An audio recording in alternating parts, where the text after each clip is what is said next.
प्रिय बंधुओं, नमस्कार। जय सनातन, जय भारत। मैं प्रेमनाथ मोहन संपूर्ण व्यवस्था परिवर्तन का एक छोटा सा कार्यकर्ता हूं।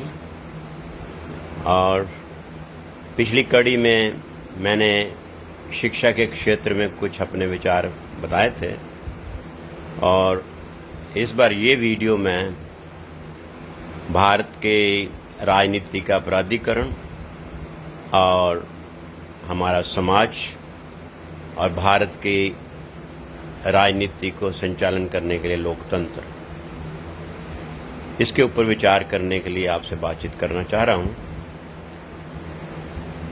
मैं ये कहना चाहता हूं कि किसी भी देश की संस्कृति उस देश के समाज कैसे जीवन यापन करता है, कौन से उसके सिद्धांत हैं, उस पर निर्भर करती है। और भारत की संस्कृति मूल क्या है वो आप सबको मालूम है, उसका यहाँ जिक्र करना जरूरी नहीं। और किसी भी संस्कृति को अच्छा या बुरा बनाने में ये तीन वर्ग जो हैं ये बहुत बड़ा योगदान देते हैं। एक तो है राजनीतिज्ञ, दूसरा है कि वहाँ का सिस्टम जो कि हमारा लोकतंत्र है, और लोकतंत्र के अंदर शासकीय वर्ग है, और इन तीन भागों से जो प्रभावित होने वाली इकाई है वो समाज का नागरिक है, वो होता है। तब प्रश्न पैदा होता है कि आज मैं सिर्फ केवल राजनीति के विषय के ऊपर बोलने जा रहा हूँ, और राजनीति के विषय के ऊपर इसलिए बोलने जा रहा हूँ क्योंकि समाज के बाकी के जो अंग हैं उनके ऊपर एक साथ बोलने से इतनी ज़्यादा जटिलता आ जाएगी कि उसमें इतनी बुराइयां हैं कि उसके ऊपर चिंतन करते करते हमें कई महीनों लग सकते हैं। तो आज राजनीति का इसलिए विषय उठाया है क्योंकि राजनीति के द्वारा हम नागरिक अगर अपन भारतीय संस्कृति के अनुसार लाभप्रद होना चाहते हैं या जीना चाहते हैं, तो हम इकाई रूप से हर व्यक्ति अपने जीवन में कुछ भी काम कर सकता है। लेकिन शासन की तरफ से ऊपर से राजनीतिज्ञों के द्वारा जो नियम बनते हैं उनका सहयोग मिलना जरूरी होता है। राजनीतिज्ञों का या शासन का हस्तक्षेप नहीं, सिर्फ सहयोग चाहिए, ताकि हम समाज का हर मानव जो भी कर्म करना चाहता है, जिस दिशा में जाना चाहता है, तो सरकारी तंत्र और राजनीति उसमें दखलंदाजी ना करे, लेकिन सहयोग करे। आज़ाद होना चाहिए समाज। अब आज़ादी का प्रश्न उठते ही एक वचन आता है कि क्या हम वर्तमान में आज़ाद हैं? उत्तर है नहीं। कारण स्पष्ट है कि जब 1947 में जब तथाकथित हम आज़ाद हुए, तो हमारे पूर्व शासक जो हैं उन्होंने समाज के अंदर और राज शासन करने के लिए जो तंत्र स्थापित किया था वो अपनी इच्छा अनुकूल और अपने हितों के लिए किया था। उनके दिमाग में भारतवासी का, भारत के नागरिक का हित का कोई समावेश नहीं है। और ये बड़े अफसोस की बात है कि आज तथाकथित आज़ाद होने के बाद भी हमारे देश के सारे नियम और सारी प्रणालियां, जिसमें कई आती हैं, जिसमें अर्थ आता है, व्यापार आता है, और समाज के अंदर प्रशासन करने की विधि है, शिक्षा है और आध्यात्मिकता है, और ये सारे जो अंग हैं इनके अंदर कुछ भी ऐसा नहीं है जो हमारे भारत की मूल धारा, जो मूल संस्कृति के आधारित हो। इसमें कोई दो राय नहीं है। और इन सभी क्षेत्रों के अंदर जो समस्याएं हैं वो इतनी गहरी और इतनी भयानक और इतनी नकारात्मक हैं कि उसका चर्चा करके समय व्यर्थ करना उचित नहीं लगता है। तो मूल प्रश्न ये आ जाता है कि हमारे वर्तमान भारत के अंदर हमारे देश ने प्रजातंत्र को, लोकतंत्र को स्वीकार किया। और लोकतंत्र के अंदर शक्ति किसके हाथ होती है, उसका उत्तर आता है जनता के पास होती है। और इतने वर्ष तथाकथित आज़ाद होने के बाद भी हम अपने आप को असहाय क्यों महसूस करते हैं? क्यों? कारण कि जो सत्ताधारी लोग हैं, जिनको हम राजनीतिज्ञ बोलते हैं, वो शासन करने के लिए जब अपनी प्रक्रिया शुरू करते हैं तो उन्हें उन नियमों के साथ चलना पड़ता है जो पहले से ही स्थापित हैं, जो विदेशियों के द्वारा। स्पष्ट बात है कि अंग्रेज़ों के द्वारा। तो उन नियमों के अंदर परिवर्तन लेश मात्र भी नहीं हुआ। तो वो पहली तो बात यह है कि राजनीतिक वहाँ पहुँचने के लिए अपनी मानवीय कमियां भी हैं उनके अंदर, महत्वाकांक्षाएं हैं, लोभ है, सत्ता का लोभ है। और अगर कोई व्यक्ति पूर्णतः इन चीज़ों से फ्री हो, ऐसी समस्या ना हो उसके पर्सनैलिटी व्यक्तित्व के अंदर, तो वो व्यक्ति भी कई काम शुभ करने के लिए बहुत मजबूर हो जाता है कि वो कर नहीं सकता, कि नियम ऐसे नहीं है। और सभी नियमों को एक साथ परिवर्तन करना उसके बस का नहीं है, क्योंकि एक साथ सब नियमों में परिवर्तन करने से देश के अंदर राजकता हो जाती है और लोकतंत्र की परिभाषा के तहत ये काम करने में और भी दिक्कतें आ जाती हैं। तब प्रश्न पैदा हो जाता है कि हम ये जो 3 अंश हैं, वर्तमान अवस्थाओं के लिए सबसे ज़्यादा उत्तरदायी कौन सा वर्ग है? क्या ये राजनीतिज्ञ हैं या समाज में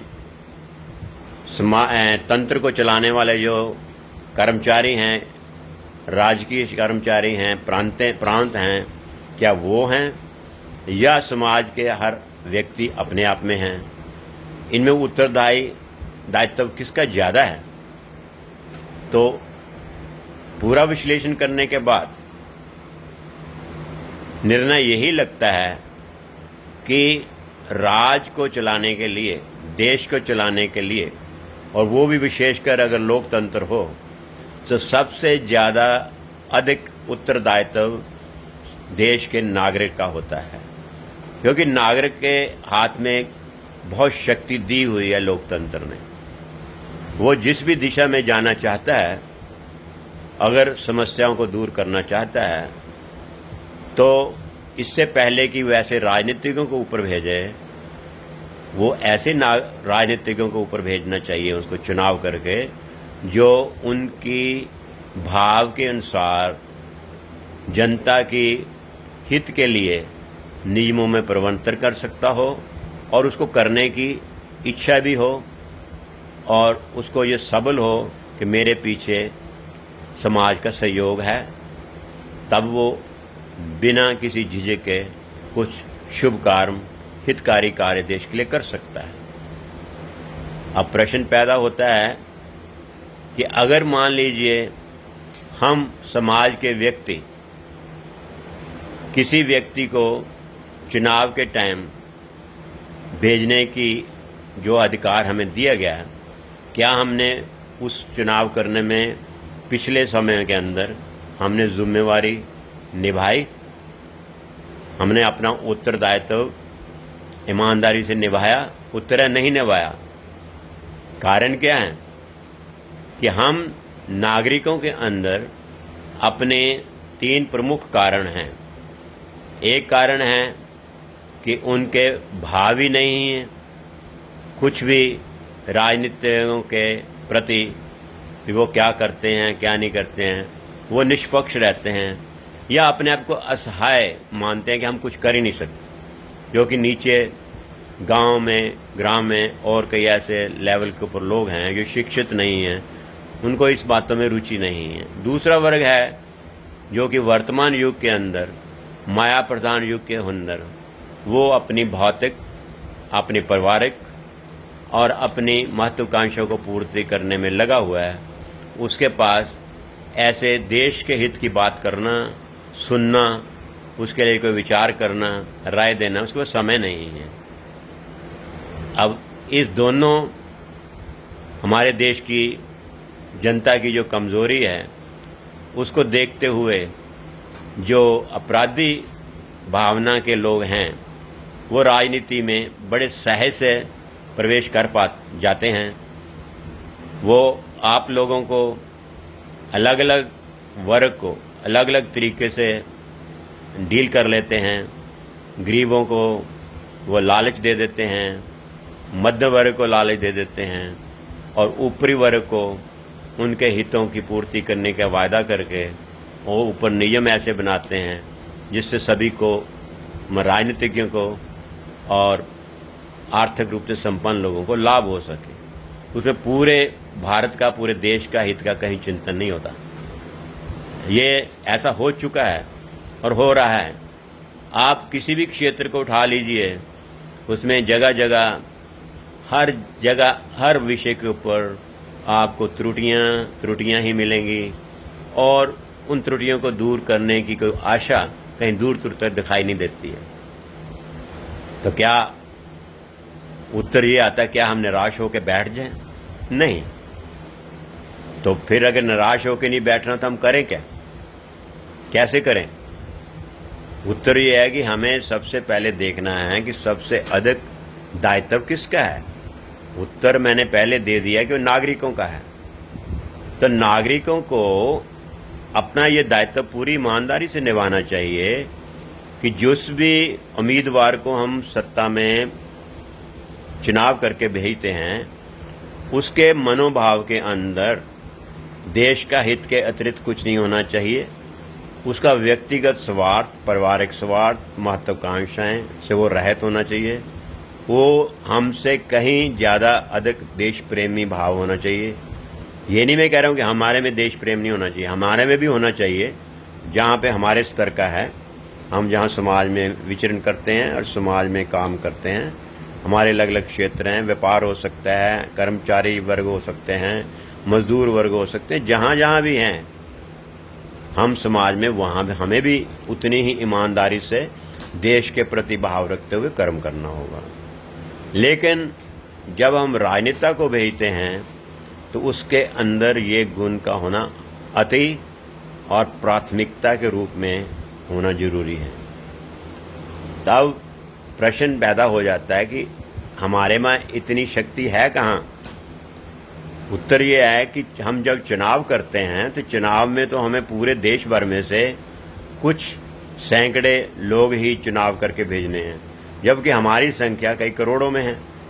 और उसमें अगर वोटर्स भी लगाया जाए तो वो भी हमारे कई करोड़ों में ही बैठती है। जितनी जनसंख्या का है उसका आधा भी लगा जाए तो वो भी करोड़ों की संख्या है। तो क्या आप समझते हो कि करोड़ जनमानस की जो जनता करोड़ों में है, उसके पास इतनी शक्ति नहीं है कि वो सत्ता परिवर्तन करने के लिए अपनी मनमर्जी के या देश हित के लिए कुछ नहीं कर सकती? उसकी क्या मजबूरी है?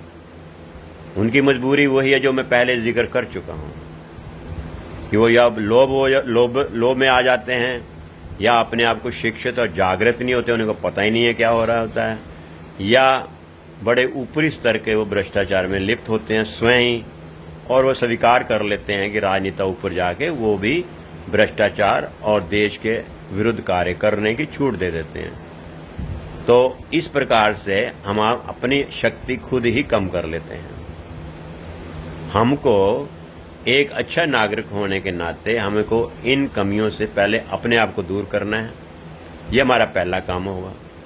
जहाँ जहाँ भी हम व्यवहार करते हैं वहाँ हमें देशभक्ति और देश हित को ध्यान रखते हुए ही कर्म करना है, चाहे वो कर्म छोटे रूप से हो चाहे बड़े रूप से हो। प्रश्न ये नहीं है, प्रश्न भाव का है। और दूसरा स्टेप में नागरिकों को ये करना है कि जब चुनाव का समय आ जाता है तो बिना किसी प्रलोभन के, बिना किसी के प्रभाव में आए, बिना किसी प्रकार से किसी से अपने व्यक्तिगत रूप से हितों को देखते हुए कोई समझौता करके ऐसे उम्मीदवार को ऊपर ना पहुंचाए, क्योंकि देश हित के अंदर व्यक्ति का कोई स्थान नहीं है। व्यक्ति का हित नहीं होता, समाज का हित होता है, और समाज के हित में देश का हित है। तो ये त्याग की भावना नागरिकों को करनी पड़ेगी, ये पहला काम। दूसरा काम ये करना पड़ेगा कि चुनाव करते हुए हर नागरिक को देखना है समाज के अंदर कि ऐसे कहाँ से वो लोग लाएंगे जो इन गुणों से युक्त हो और जो हमारी इच्छा के अनुरूप कार्य कर सके। इसके लिए हमें खाली समय नहीं खराब करना, जिक्र नहीं करना, वार्तालाप नहीं करना, हमें खोज करनी पड़ेगी। खोज करने पे ऐसे पुरुष, ऐसे मानव मिल जाएंगे, कमी नहीं है हमारे भारतवर्ष। अब दूसरा एक और वर्ग था राजनीतिक से सीधा जुड़ा हुआ, जिसको मैं कहता हूं तंत्र। अगर मान लो आपने अपने शक्ति का प्रयोग करके सत्ता में अच्छे व्यक्ति भी बिठा दिए तो भी जनता को, देश को लाभ नहीं होगा, क्योंकि नीचे तंत्र चलाने में जो शासकीय वर्ग है उसमें भी मानव ही काम करते हैं और वो मानव हमारे समाज से ही आएंगे। और समाज के अगर मानव ठीक नहीं है, उनके अंदर देश की भावना नहीं है, तो नियमों के बन जाने से देश को कोई लाभ नहीं होता है। देश को लाभ तभी होगा जब शासन को चलाने वाले जो शासकीय वर्ग के लोग हैं वो भी ठीक हों, और वो ठीक तब होंगे, अब कड़ी जुड़ जाती है समाज के हर व्यक्ति के साथ, कि समाज का हर व्यक्ति स्वयं में वैसा हो। और फिर अपने में से कोई ऐसे जब नौकरियां में लगेंगे और अलग अलग विभाग चलाएंगे तो ऊपर से सत्ता का समरूपता, फिर शासकीय वर्ग जो शासन चलाते हैं, एडमिनिस्ट्रेटिव पावर जो हैं, जिससे जनता का रोज संपर्क रहता है। लेकिन वर्तमान में तो जो देखते हो सारा नकारात्मक ही है, उसमें समय मैं नहीं लगा रहा हूँ। मैं सिर्फ पॉजिटिव दृष्टि से कह रहा हूँ कि हमें करना क्या है, ना कि क्या हो रहा है, उसकी बात नहीं है। तो हमें जब हमारे व्यक्ति हर पदों के ऊपर अच्छे होंगे, वो सही अपनी ईमानदारी से काम करेंगे, तो अच्छे नियम बनों का जो पालन होगा तो उसका लाभ भी जनता को होगा, अन्यथा नहीं होगा, किसी हालत में नहीं हो सकता। तब नीचे की इकाई फिर आ जाती है जो कि सबसे शक्तिशाली है, जो है जनमानस।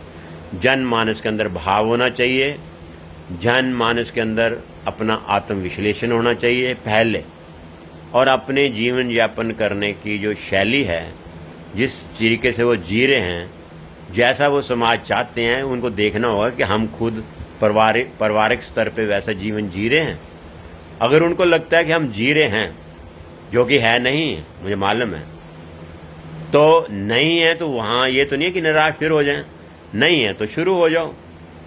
जो चीज़ हम चाहते हैं कि देश वैसा बने, तो पहले हमें व्यक्तिगत रूप से हमें अपने पारिवारिक स्तर के ऊपर, अपने लोकल स्तर के ऊपर उनका पालन करना होगा।